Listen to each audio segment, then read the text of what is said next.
Hey friends, I want to share with you a holiday centerpiece that I do at least one of every year, and you can do it as well. It's so easy and it's so lovely. You start with a large bowl, and typically you're going to find this kind of bowl at a garden shop. Then you're going to get moss. You can use live or you can buy sheet moss, but you are just going to get enough moss to cover the top surface of the bowl. Then you're going to get candles, and then you're just going to want some piece that says Christmas or that's special to you.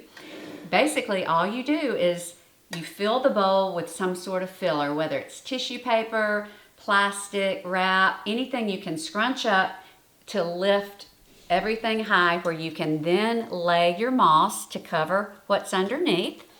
Then you choose your candles. I like very white candles. You can choose different sizes. You can choose different colors. These white ones I have only found at World Market. A lot of the candles will have like a yellow cast, but these at World Market are white. You just choose your candles, and then you put whatever you want to put, and then you light these, and this is as beautiful as any flower arrangement or centerpiece that you can ever have. So I hope you'll try this, and I hope you have a happy holiday with your family.